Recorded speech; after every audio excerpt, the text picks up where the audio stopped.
सामने आने में आपको खुशी होती है? लिखी है एक यूहन्ना का सुसमाचार, और दूसरा यूहन्ना की पत्रियां, और तीसरी पुस्तक यूहन्ना का प्रकाशित वाक्य।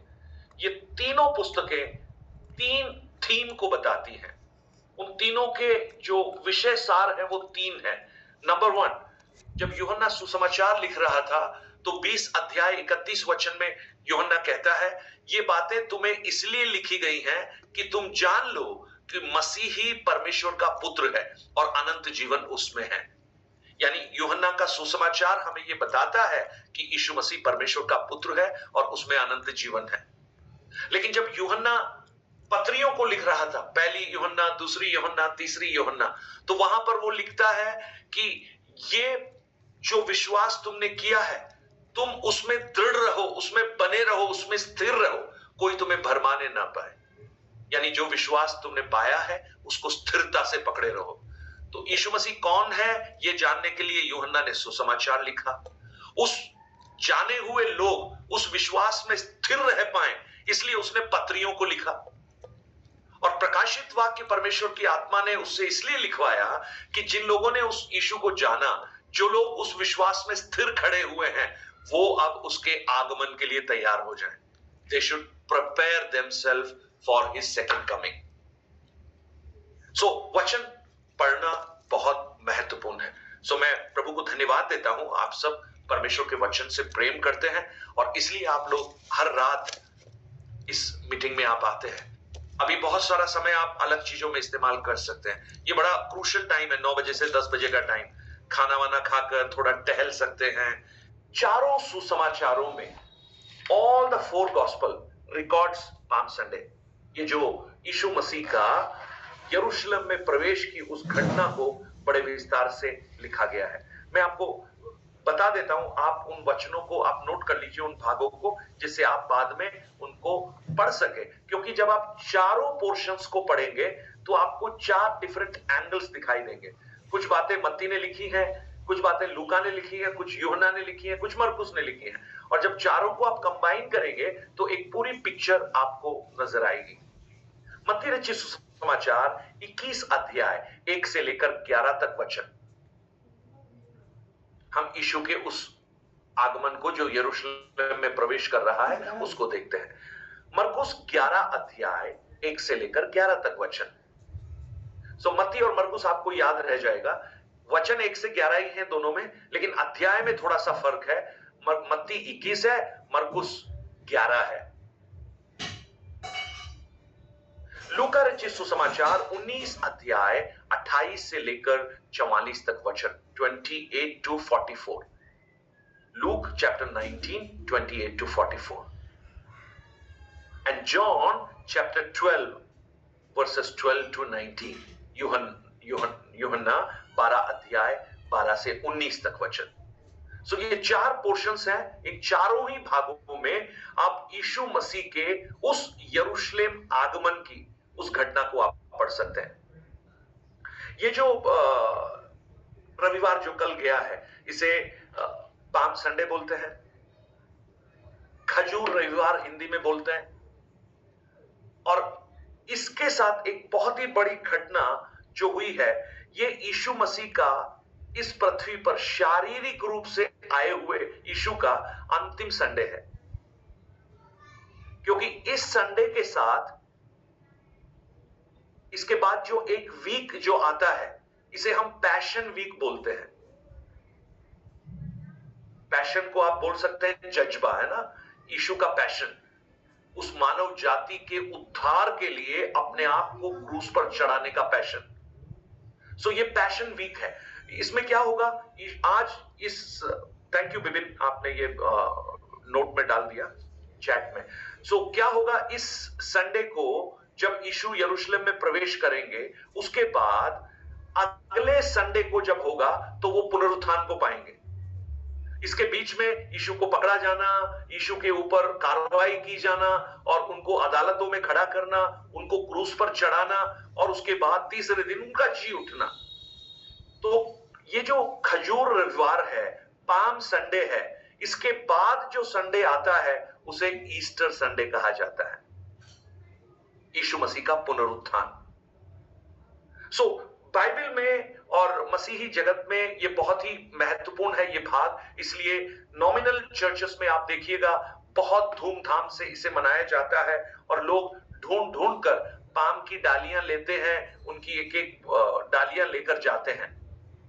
वास्तव में अगर पूछा जाए, जो ये डालियां लेकर जा रहे हैं ना, बहुत से लोगों से अगर आप पूछोगे तो उनको उसका अर्थ ही नहीं पता होगा। और जब वो कहते हैं होशाना होशाना, उनसे पूछो भाई क्या चिल्ला रहे हो आप? बोले हमने सुना था होशाना कुछ है, वो चिल्ला रहे हैं। क्या है इसका मतलब? वो भी शायद बहुत से लोगों को नहीं मालूम होगा।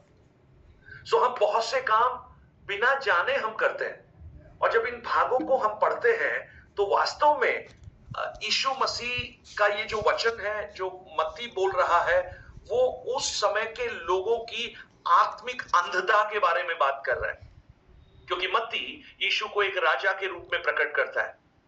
और जब हम 21 अध्याय से जब पढ़ना शुरू करते हैं तो हमें समझ में आता है एक नया युग शुरू हो रहा है। वास्तव में ये जो पाम संडे जो है, पाम संडे ये बिगिनिंग ऑफ एन एंड, ये एक अंत की शुरुआत को प्रकट कर रहा है। Beginning of an end. End क्या है? यीशु मसीह का क्रूस पर चढ़ाया जाना और पुनरुत्थान को प्राप्त करना। सो ये पाम संडे से उसकी शुरुआत होती है, कल जो पाम संडे था। सो उन भागों को जब हम पढ़ेंगे तो हमें समझ में आएगा कि पाम संडे जो है यीशु मसीह के एक जयवंत जो जुलूस के रूप में यरूशलेम में प्रवेश की उस घटना को दर्शाती है कि यीशु मसीह किस प्रकार एक भीड़ के साथ में उस पवित्र नगर में प्रवेश कर रहे हैं और उनका जो जीवन का सबसे बड़ा मकसद था, उस मकसद को पूरा कर रहे हैं। लूका रचित सुसमाचार 19 अध्याय 10 वचन पढ़िएगा। लूका, book of Luke chapter 19 verse 10, एक बार पढ़ लीजिए। For the Son of Man has come to seek and to save that which was lost. The Son of Man has come to seek and save the lost. मनुष्य का पुत्र इसलिए आया कि वो खोए हुओं को ढूंढे और पापों से उन्हें छुड़ाए। सो यीशु मसीह के जीवन का जो मुख्य उद्देश्य था, वो उद्देश्य आपको पाम संडे की शुरुआत से नजर आएगा। और अब जो पैशन वीक है, इन दिनों में उसी प्रक्रिया को हम आगे बढ़ता हुआ देखते हैं। तो पाम संडे एक शुरुआत है एक अंत की, beginning of an end. So Palm Sunday कैसे शुरू होता है? आप जब मत्ती रचित सुसमाचार 21 अध्याय को जब हम पढ़ते हैं तो उसका 1 से लेकर 11 तक वचन में उस भाग को हम पढ़ सकते हैं। उसका 4 वचन तक पढ़ लीजिएगा। Matthew chapter 21 verses 1 to 4 पढ़िए। Who is ready? Now when he left Jerusalem and came to Bethphage at the Mount of Olives, then Jesus sent 2 disciples, saying to them, Go into the village opposite you, and immediately you will find a donkey tied and a colt with her. Loose them and bring them to me. And if anyone says anything to you, you shall say, The Lord has need of them, and immediately he will send them.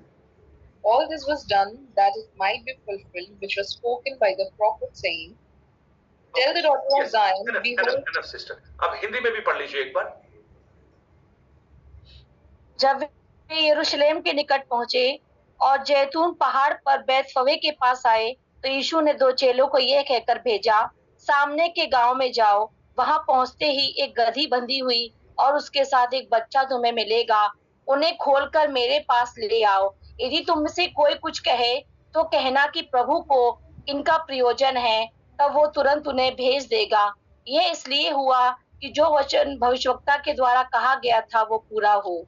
Okay, सो देखिए एक और चीज वहां पर note करने वाली बात है। यह इसलिए हुआ कि जो वचन भविष्यवक्ता के द्वारा कहा गया था वो पूरा हो।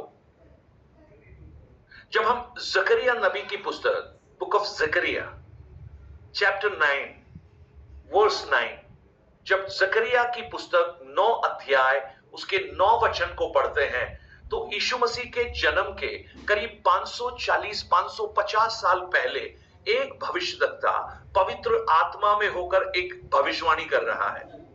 क्या है भविष्यवाणी? हे यरूशलेम हे बहुत यरूशलेम, बहुत ही मगन हो, हे यरूशलेम जय जयकार कर, क्योंकि तेरा राजा तेरे पास आएगा। वो धर्मी और उद्धार पाया हुआ है, वो दीन है और गधे पर वरन गधी के बच्चे पर चढ़ा हुआ आएगा। हे सियोन मगन हो, हे यरूशलेम जय जयकार कर, क्योंकि तेरा राजा तेरे पास आएगा। वह धर्मी और उद्धार पाया हुआ है, और उसके बाद वह दीन है और गधे पर वरन गधी के बच्चे पर चढ़ा हुआ आएगा।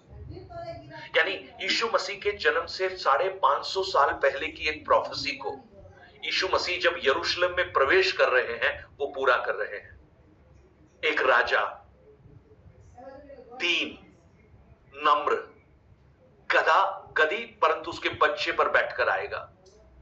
सो आप देखिए बाइबल में जो यीशु के जन्म से संबंधित और यीशु के कार्यों से संबंधित जो भविष्यवाणियां हैं वो अधिकतर पूरी हो चुकी हैं। अब जो पूरी होना बाकी है वो यीशु के दूसरे आगमन की जो भविष्यवाणियां हैं वो पूरे होना बाकी है।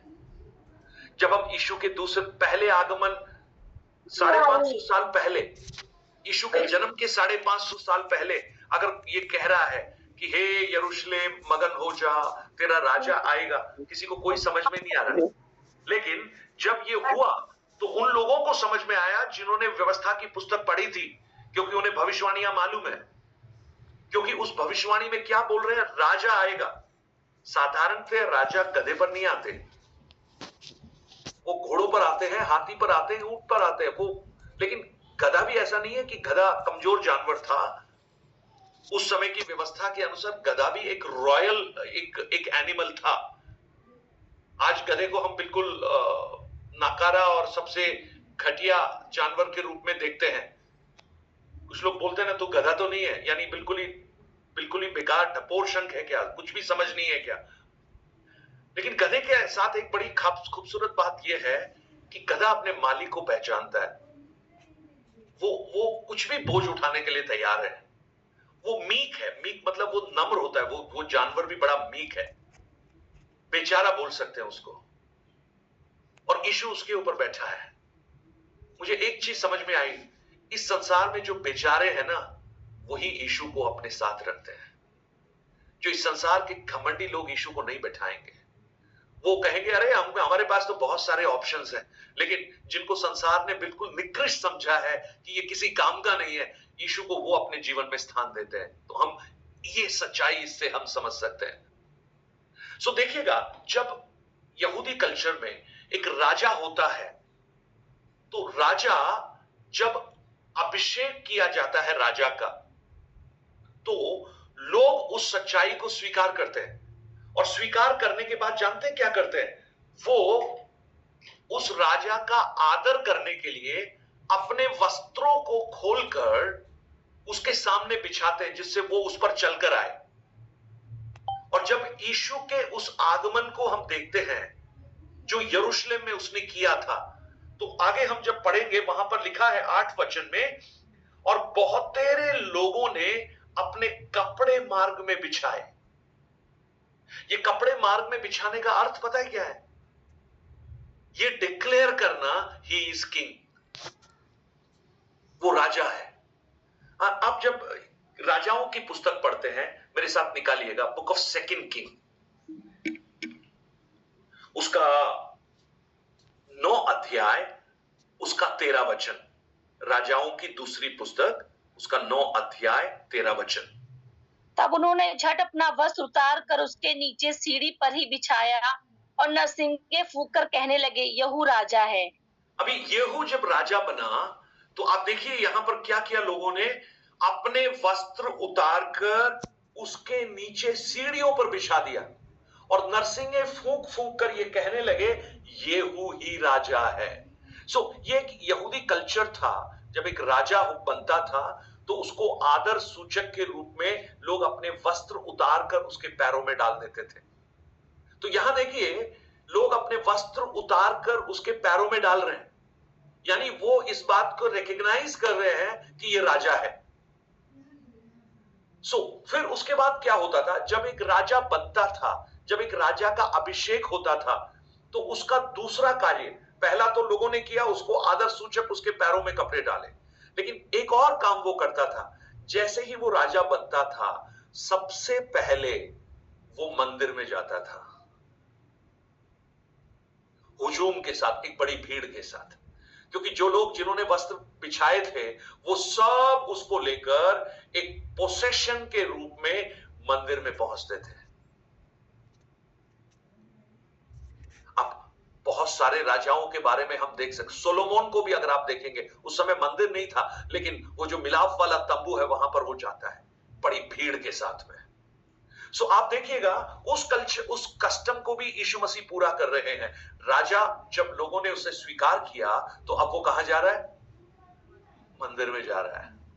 मंदिर यरूशलेम में है, और ये समय वो समय है जब वहां सबसे अधिक भीड़ है। ये फसह का समय है, पास ओवर। यहूदी लोगों के लिए 3 मुख्य फसह हैं, फेस्टिवल्स हैं। उनमें से सबसे बड़ा फेस्टिवल है फसह का त्योहार। फसह किस बात को दर्शाता है? कि जब इजरायली लोगों को मिस्र की गुलामी से परमेश्वर ने छुड़ाया। फसह यानी पास ओवर। निर्गमन 12 अध्याय में उसकी घटना का वर्णन हम देखते हैं कि किस प्रकार एक मेमने को काटकर उसका लहू अलंगों और चौखटों पर लगाया, और पहलोटे मिस्र के सारे मर गए, इजरायली लोग बच गए, कोई भी नहीं मरा। और उसके अगले दिन उनकी एक यात्रा शुरू हुई, और उस यात्रा को इसलिए यात्रा है, इसलिए बोलते हैं एक्सोडस, निर्गमन। निर्गमन, गमन शुरू हो गया उनका, यात्रा शुरू हो गई। तो उस दिन को वो बड़ी धूमधाम से मनाते हैं, पास ओवर, फसह। पास ओवर का मतलब क्या है? पास ओवर। वो शत्रु हमारे पास आया था, लेकिन हमें पास कर कर चला गया, हमारे पास तक नहीं आया। क्यों नहीं आया? क्योंकि मेमने का लहू लगा हुआ था। तो पास ओवर, तो ये फेस्टिवल उनके लिए बहुत महत्वपूर्ण था। और इस फेस्टिवल को सेलिब्रेट करने के लिए हर एक यहूदी, चाहे वो विश्व के किसी भी कोने में हो, वो यरूशलेम में आता था। तो एक अनुमान के अनुसार करीब 20 से 25 लाख लोग इस समय यरूशलेम में थे जब यीशु ने प्रवेश किया। और आप देखिएगा, यीशु को आप बहुत जगहों पर देखेंगे, वो कभी प्रसिद्ध नहीं होना चाहता था। जब यीशु के भाइयों ने कहा ये बहुत अच्छा मौका है, तुम चलो यरूशलेम में, तुम्हारा नाम हो जाएगा, यीशु ने क्या कहा? अब मेरा समय नहीं है। चुपचाप से वो आइसोलेटेड प्लेस में चला गया। कई लोगों को यीशु ने कहा कि इस बारे में किसी को मत बोलना कि मैंने तुम्हें चंगाई दी है, मैंने तुम्हें छुटकारा दिया है, क्योंकि वो सीक्रेटली काम करना चाहता था। उसने कभी ख्याति को नहीं चाहा, कभी लोगों के सामने अपने आप को प्रेजेंट नहीं किया। लेकिन जब इस यात्रा को आप देखते हैं तो यहां पर यीशु मसीह को आप देखते हैं कि वो छुपकर नहीं कर रहा, वो सबके सामने कर रहा है। अगर आप 19 अध्याय को पढ़ेंगे, 20 अध्याय, आप मत्ती रचित सुसमाचार जो अभी हमने 21 अध्याय के कुछ भागों को पढ़ा है, उसका 20 अध्याय निकाल लीजिए और आप आइए मेरे साथ, उसके 17 से लेकर वचन को आप पढ़िएगा, वर्सेस 17 ऑनवर्ड्स।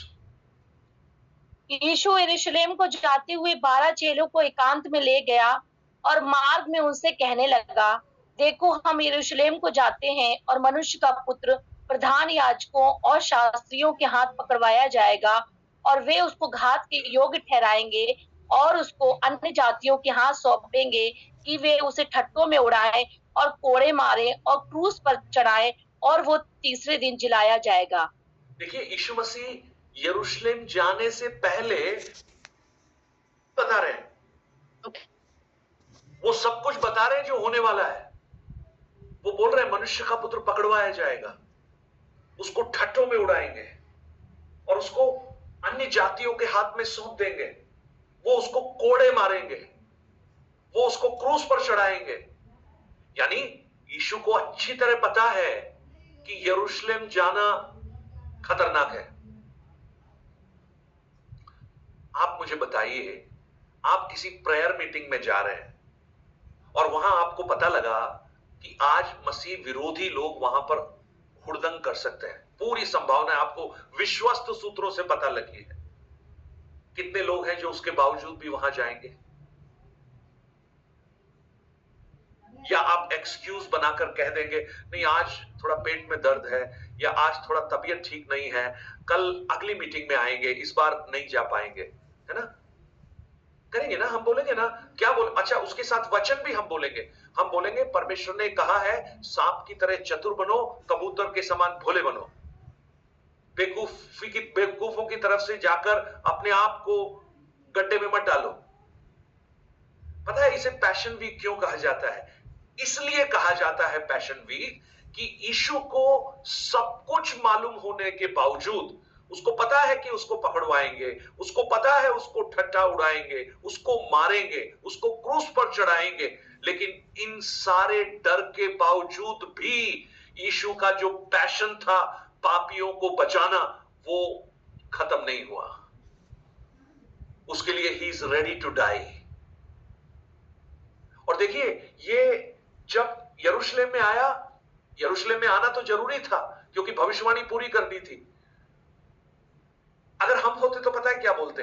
ऐसा है आज की मीटिंग में ज्यादा कोई आवाज वगैरह मत करना, आज कोई माइक वाइक मत लगाना, आज ज्यादा भीड़ इकट्ठी मत करना, मैं चुपचाप से जाकर एक काम करना, मेरा कपड़ा भी थोड़ा सा चेंज कर देना, मैं थोड़ी शेव वे बदल देता हूं जिससे लोग मुझे पहचाने नहीं, मैं सीक्रेटली जाके भविष्यवाणी को भी पूरी कर लूंगा, उनका भी वो भी काम हो जाएगा और मेरा भी काम हो जाएगा।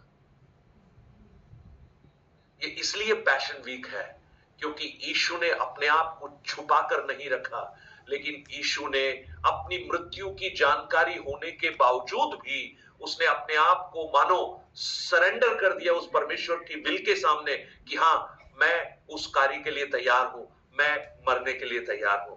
इसलिए इसे पैशन भी कहा जाता है और इसलिए यीशु का यह पैशन था। देखिए यीशु ने मेरे और आपके लिए अपने आप को छुपाया नहीं, अपने आप को हाइड नहीं किया, सबके सामने उसने अपने आप को शत्रुओं के हाथ में सौंप दिया। लेकिन अपने आप से एक बार पूछिए, हम कितनी बार उस यीशु को छुपा देते हैं? कितनी बार हम हाइड कर लेते हैं हमारे विश्वास को? वो यीशु का जो पैशन था मेरे और आपके लिए, हमारे अंदर वो पैशन का थोड़ा सा भी हिस्सा है या नहीं है? कितनी बार हमें ये कहने में भी तकलीफ होती है कि हम क्रिश्चियन हैं, कितनी बार हम जो सच्चाई है उसको लोगों के सामने नहीं रख पाते। लेकिन आज वास्तव में इस पैशन वीक में, इन दिनों में आप ये निश्चित कीजिए कि आप अपने विश्वास को छुपा कर नहीं रखेंगे। बाइबल में कोई सीक्रेट क्रिश्चियन जैसा कोई नाम नहीं है। क्रिश्चियन है तो वो क्रिश्चियन है जो मसीह के पीछे चलते हैं, उसकी शिक्षाओं को मानते हैं। यीशु मसीह ने कहा, यदि तुम संसार के सामने मेरे नाम से लज्जित होगे तो मैं जब आऊंगा तो मैं भी तुमसे लज्जित होऊंगा। सो अपने उस विश्वास को सामने प्रकट कीजिए लोगों के, छुपाइए मत। उसने हमारे लिए नहीं छुपाया अपने आप को, उसने हमारे लिए सारे दर्द को सहा, उसने हमारे लिए क्रूस को उठा लिया। तो हम हमारी थोड़ी सी सांत्वना के लिए हम छुपा कर रखें? मैं आपको एक छोटी सी घटना बताता हूं, आज सुबह की है। कल रात को हमारा होल नाइट प्रेयर था। रात को प्रार्थना कर जब 5 बजे मीटिंग खत्म हुआ तो हम नॉर्मली एक प्रेयर वॉक करते हैं उस स्थान पर जहां पर प्रार्थना होता है। तो जब मैं बाहर निकला तो कुछ विश्वासियों को लेकर जाने के लिए एक ऑटो ने उन्हें छोड़ा था और ऑटो उन्हें वापस लाने के लिए आया। तो ऑटो बाहर खड़ा हुआ है। तो मैं जब उस घर से बाहर निकला तो मुझे कुछ आवाज आ रही थी, मुझे लगा कोई हालेलुया वगैरह बोल रहा है। मैंने कहा ये क्या है, कहां से आवाज आ रही है? सुबह के 5 बज रहे हैं। नॉर्मली प्रार्थनाओं की आवाज माइक्स पर आपको मंदिरों में सब में सुनाई देती है। जब मैं बाहर निकला तो मैंने देखा एक ऑटो में एक भाई बैठा है और वो YouTube पे एक प्रार्थना का चैनल देख रहा है और वहां वो प्रार्थना हो रही है उस YouTube पे। और उसने जो अपने मोबाइल को कनेक्ट कर रखा है एक बड़े स्पीकर से, और वो स्पीकर में आवाज आ रही है, मतलब कम से कम आधा किलोमीटर तक वो आवाज सुनाई दे सकती है।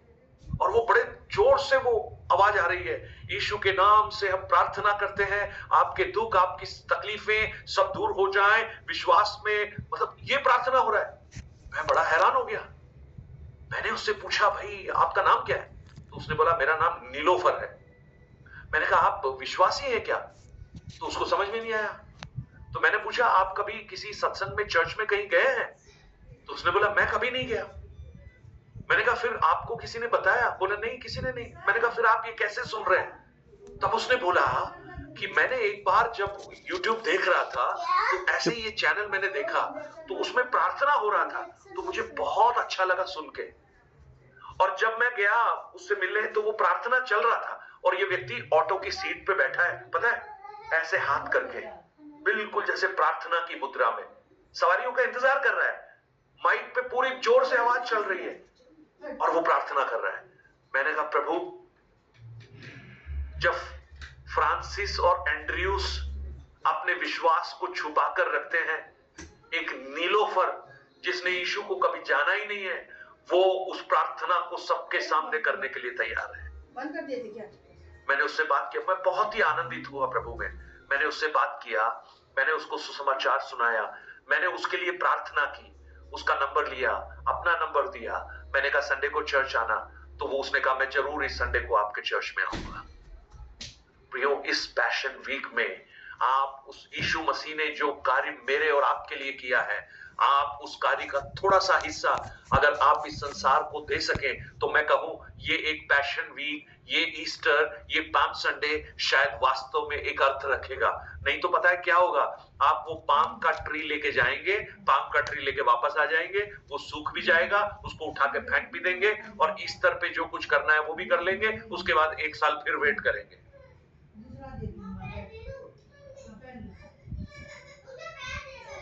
मैंने कुछ कहा, शायद आपने सुना। यीशु सबके सामने आ रहे हैं, सबके सामने अपने पैशन को प्रकट कर रहे हैं। और देखिए, जब उस भाग को आप पढ़ते हैं, आप भविष्यवाणी पूरी हो रही है, एक भविष्यवाणी को यीशु पूरा कर रहा है। और जब लूका रचित सुसमाचार 19 अध्याय उसका 29 और 30 वचन भी पढ़िए।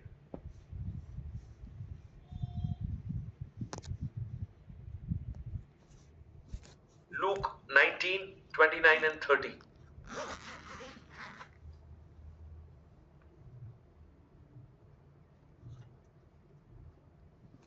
ये क्या हुआ?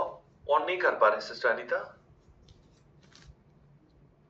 And it came to pass when he came near to Bethphage and Bethany at the mountain called Olivet, that he sent 2 of his disciples, saying, go into the village opposite you, where as you enter you will find a colt tied, on which no one has ever sat. Loose him and bring him here. And if anyone asks you, why are you loosing him? Thus you shall say to him, because the Lord has need of him. अगर कोई So those who were sent, enough sister, कोई पूछे कि ये क्या कर रहे हो, तो कहना प्रभु को इनका प्रयोजन है। प्रियो, इस संसार में बहुत से किंग हुए हैं, बड़े बड़े राजा हुए हैं, बड़े बड़े राजा जिन्होंने अपने बड़े बड़े साम्राज्यों को स्थापित किया है। बहुत रेन किया उन्होंने, बहुत लोगों को अपना अनुयायी बनाया है। लेकिन मुझे ऐसा कोई राजा आप बताइए जो फ्यूचर को देख सकता हो, जो बेतफेगा से दूर बैठकर बेतफेगा में क्या हो रहा है उसको देख सकता हो। ऐसा कोई राजा नहीं हुआ। मुझे एक चीज समझ में आई, हमारा जो राजा है, जो प्रभु यीशु है, वो न केवल आपके पास्ट को जानता है, न केवल आपके प्रेजेंट को जानता है, परंतु वो आपके फ्यूचर को भी जानता है। There is no king ever born in this world जो आपके पास्ट को जानता हो, आपके प्रेजेंट को जानता हो और आपके फ्यूचर को भी जानता हो। मैं बाइबल से एक उदाहरण आपको दूंगा। जब आप यूहन्ना रचित सुसमाचार 4 अध्याय में जब आप जाते हैं, प्रभु यीशु मसीह एक सामरी स्त्री के साथ वार्तालाप कर रहे हैं और वो कन्वर्सेशन जब हो रहा है, पानी से शुरू हुआ और बातचीत करते करते जब 18 वचन में पहुंचे, 17 वचन में यीशु जब पूछ रहे हैं तो स्त्री क्या उत्तर देती है? वो कहती है मैं बिना पति की हूं, मैं बिना पति के हूं। तब यीशु 18 वचन में क्या कहता है पता है? वो कहता है क्योंकि तू 5 पति कर चुकी है। ये उसका पास्ट था, ये उसका बीता हुआ भूतकाल था। मेरा यीशु भूतकाल को अच्छी तरह जानता है। He knows our past. और उसके बाद यीशु क्या कहता है, और जिसके पास तू अब है वो भी तेरा पति नहीं है। दिस इज हर प्रेजेंट, ये उसका वर्तमान है। यानी आवर लॉर्ड, आवर किंग, जिसको हम प्रभु करते हैं, मानते हैं, जो हमारे मन का राजा है, वो हमारे भूतकाल को सिर्फ नहीं, हमारे वर्तमान को सिर्फ नहीं, हमारे भविष्य को भी जानने वाला प्रभु है। और मैं आपको कहूं, वो हमारे भूतकाल, वर्तमान और भविष्य को जब अच्छी तरह से जानता है तो आप पूरी तौर से उस पर विश्वास कर सकते हैं, क्योंकि वो आपके भविष्य को जानकर आपके लिए जो उत्तम कार्य है आपके लिए कर सकता है, इसलिए you can trust him well. आप उस पर अच्छी तरह से विश्वास कर सकते हो। No other king born like this, जो किसी व्यक्ति विशेष को इस प्रकार जानता हो, वो मुझे और आपको जानता है। और इतना सिर्फ नहीं, आप देखिए उस सामरी स्त्री के भूतकाल को भी जानता है जो अच्छा नहीं था, वर्तमान को भी जानता है जो अच्छा नहीं था, लेकिन उसके बावजूद भी प्रभु यीशु जो हमारा राजा है उस स्त्री को भी इस्तेमाल कर सकता है। तो एक बात याद रखिए, आपका पास्ट कितना भी खराब हो, आपका प्रेजेंट कितना भी खराब हो, लेकिन अगर आप उस यीशु को अपना जीवन दे देंगे, वो आपके भविष्य काल को उत्तम बना सकता है। आप देखिएगा, ये स्त्री माध्यम बनी उस सामरी लोगों को प्रभु यीशु के पास लाने के लिए। ये स्त्री इंस्ट्रूमेंट की गई कि उस सामरिया के लोग जो वास्तव में अछूत माने जाते हैं, जो पापी माने जाते हैं यहूदी दृष्टिकोण में, लेकिन वो लोग विश्वास में आ गए। किसको इस्तेमाल किया? एक स्त्री को। संसारिक दृष्टि से कहें वो स्त्री अच्छी नहीं थी, लेकिन यीशु के साथ की एक छोटी सी मुलाकात ने उसके जीवन को बदल दिया। ये यीशु आज भी प्रवेश करना चाहता है। वो यरूशलेम में प्रवेश कर रहा था, लोग उसका स्वागत कर रहे थे। और जहां भी आप लूका की एक और लूका सुसमाचार में एक जकई को आप देखते हैं ना। जकई नाटा था, वो यीशु को देखना चाहता था। यीशु को देखने के लिए उसने परिश्रम किया, दौड़ कर गया, कूलर के पेड़ पर चढ़ गया, ऊपर चढ़कर बैठ गया, पत्तों में छुपा लिया अपने आप को। और जब यीशु वहां से गुजर रहे थे, उसका दिल धड़क रहा होगा। जैसे जैसे यीशु नजदीक आ रहे थे, उसकी एक्सपेक्टेशन बढ़ रही होगी। अगर स्टेथोस्कोप उसके हार्ट पे लगाएंगे तो आवाज आएगी, धक धक धक धक। और यीशु जब उस पेड़ के नीचे पहुंचे, वहां रुक गए। और जैसे ही यीशु ने ऊपर की तरफ देखा होगा, इसके दिल की धड़कन दुगनी हो गई होगी। और यीशु क्या कहते हैं? हे जकई, जल्दी से नीचे उतरा। वाह! यीशु मानो ये कह रहे हैं, जकई तू मुझे ढूंढ रहा था ना, लेकिन सच कहूं तो तू मुझे नहीं ढूंढ रहा था। आदम की वाटिका से ही मैं तुझे ढूंढ रहा हूं, और मैं तुझे ढूंढते हुए तेरे पास आया हूं। आज भी वो कुछ लोगों को ढूंढ रहा है। और देखिए यीशु ने क्या कहा, तू नीचे उतरा। वहां आप जब उस भाग को पढ़ेंगे, वहां पर लिखा है जकई झट से नीचे उतर आया, झट से नीचे उतर आया, देर नहीं की उसने, और बड़े आनंद के साथ यीशु को अपने घर लेकर गया, बड़े आनंद के साथ। मैं आज आपको कहूं, यीशु के साथ का उसका थोड़ा सा समय बिताना उस जकई के जीवन को बदल दिया। जकई पहले बहुत अमीर दिखता था, लेकिन वास्तव में वो गरीब था। लेकिन यीशु के आने के बाद वो सच में अमीर व्यक्ति बन गया। जानते हैं क्यों? जब यीशु उसके घर पहुंचा तो जकई क्या कहता है? मैं अपनी आधी संपत्ति कंगालों को दान दे देता हूं। अगर मैंने किसी का कुछ भी अन्याय करके लिया है तो मैं 4 गुना वापस लौटाता हूं। आज तक दे दो दे दो दे दो कहने वाला आज देने वाला बन गया। मेरी प्रार्थना है, जब यीशु आपके हृदय में आते हैं, यीशु आपके घर में आते हैं, आप लेने वाले नहीं होंगे, आप देने वाले होंगे, आप प्लस करने वाले होंगे, लोगों के लिए एक आशीष का कारण बनने वाले होंगे। लेकिन आप देखिएगा, एक और सच्चाई मैं आपको कहूं, मैं इस भाग को कल भी आगे लेकर चलूंगा। यहां लोग हंगामा कर रहे हैं, चिल्ला रहे हैं, होशाना होशाना होशाना, खुशी मना रहे हैं। लेकिन दुख की बात पता है क्या है? क्या है इनकी आत्मिक अंधता? मैं समाप्त करूंगा आज ये कहकर, क्या है इनकी आत्मिक अंधता? आज जो खजूर की डालियां लेकर होशाना होशाना चिल्ला रहे हैं, यही भीड़ कुछ दिनों के बाद पता है क्या कहकर चिल्ला रही है? बरअब्बा को छोड़ दो, इसको क्रूस पर टांग दो। बरअब्बा को छोड़ दो, इसको क्रूस पर टांग दो। यानी आज जो उल्लास मनाने वाले लोग कल उसी यीशु को क्रूस करने के लिए तैयार